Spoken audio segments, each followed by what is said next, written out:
아버지는 강한 줄 알았습니다. 어렸을 때 아버지는 팔뚝도 굵고 슈퍼맨인 줄 알았죠. 그런데 시간이 지나고 나이가 드니까 아버지는 어렸을 때 생각했던 것만큼 강하지 않으셨더라고요. 중국의 주츠칭이라는 작가가 있는데 이분이 쓴 수필 중에 아버지의 뒷모습이라는 수필이 있습니다. 이 작가가 어렸을 때 아버지에 대해서 참 외고집이고 고지식하고 또 거칠고 촌스러운 사람이라고 생각했다고 합니다. 그런데 아버지에게 어려운 일이 찾아오고 건강이 좋지 않아진 후에 이제 아버지와 시간을 보내고 아버지에 대한 생각이 이제 많이 달라졌다고 하는데요. 그는 이제 아버지와 시간을 보내고 다시 북경으로 다시 돌아오게 됩니다.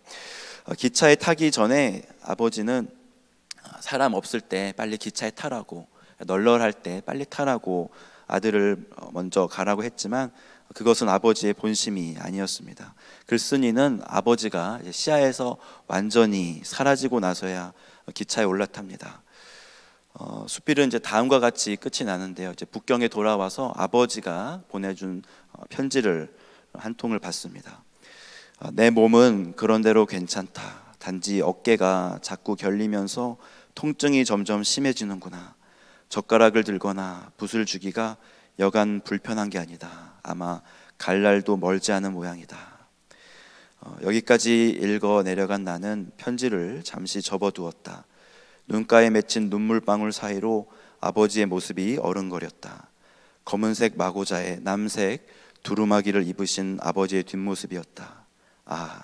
아버지를 언제 다시 뵐 수 있을는지. 다윗은 자신의 아들 압살롬이 자기의 모든 아들들을 죽이고 하나도 남기지 아니하였다는 소식을 듣고 곧 일어나 자기 옷을 찢고 땅에 들어 눕습니다. 그는 힘의 상징인 보좌에서 내려옵니다.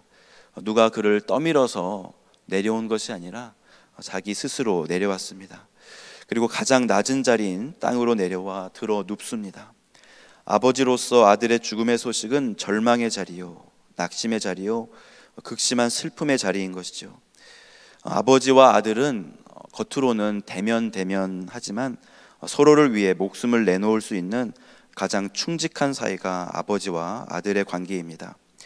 예수님은 제자들에게 기도를 가르쳐 주시며 하나님을 부를 때 아버지라고 부르라고 하셨습니다.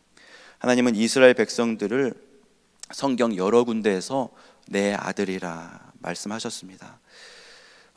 아들 하면 우리는 육체적인 특징에 한해서 말하기도 하지만 그 당시에 성경이 쓰여질 당시의 문화들을 고려해서 하나님이 우리들을 아들이라고 부르신 것은, 이스라엘을 아들이라고 부르신 것은 내 분신과도 같고 내 모든 것을 주어도 아깝지 않고 내가 사랑하는 대상을 지칭하신 것입니다. 그렇다면 우리는 모두 하나님의 아들입니다. 다윗에게 지금 무슨 일이 일어난 것입니까? 정말 생각할 수도 없는 그런 끔찍한 일이 다윗에게 일어났습니다. 아버지로서 다윗은 그 어떤 말로 위로를 받을 수 없었습니다. 그의 모습을 본 신하들도 다 옷을 찢고 그를 모셔 섭니다. 그런데 그에게 다가와서 말하는 한 사람이 있습니다. 그는 자신의 형의 아들 요나답입니다. 조카이면서 교활한 사람이었는데 그는 압살롬이 암논에 대한 살이가 있었음에도 불구하고 그것을 보고만 있었습니다. 그는 사실 암논에게 들려주지 말았어야 할 꾀를 들려주었고 그 꾀로 말미암아 이 모든 비극이 시작된 것이었죠. 어떻게 보면 그는 그가 말한 일들에 대한 결과를 어렴풋하게나마 알고 있었습니다. 또 나중에 다윗에게 다가와서 내 말대로 된 거 아니냐 이렇게도 말했는데요. 그는 악한 사람이었습니다. 그는 다윗에게 위로를 합니다. 33절 말씀입니다. 그러하온즉 내 주 왕이여 왕자들이 다 죽은 줄로 생각하여 상심하지 마옵소서. 오직 암논만 죽었으리다 하니라.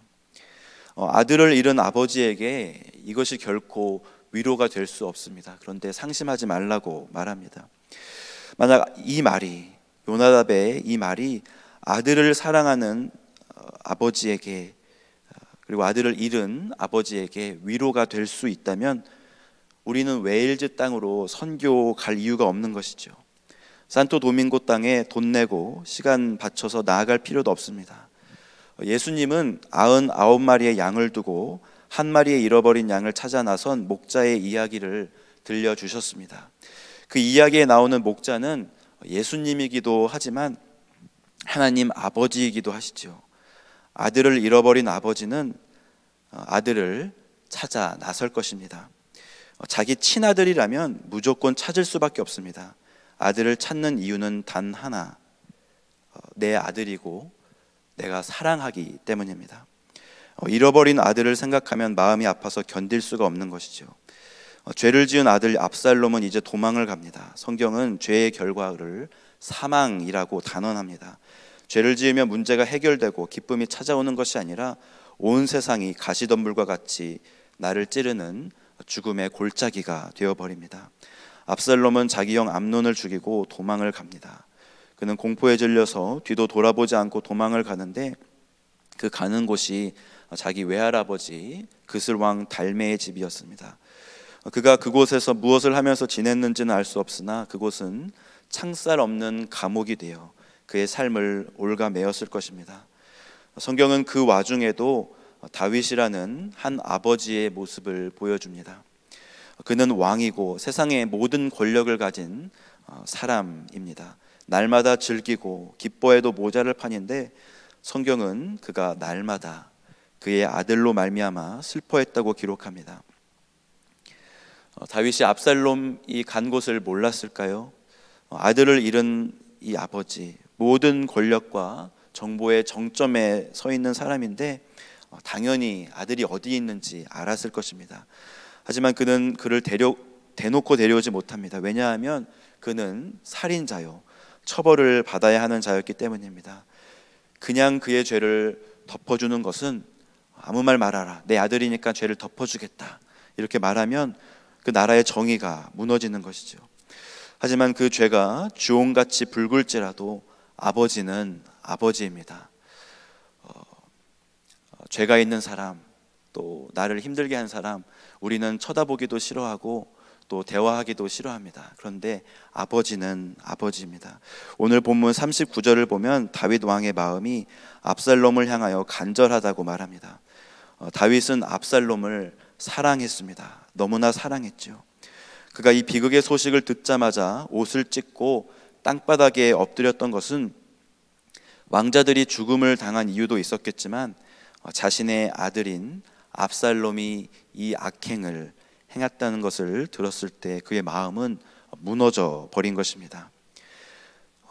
어린 자녀들이 학교에서 사고를 치고 또 싸움박질하고 나쁜 짓을 하면 부모의 속은 타들어갑니다.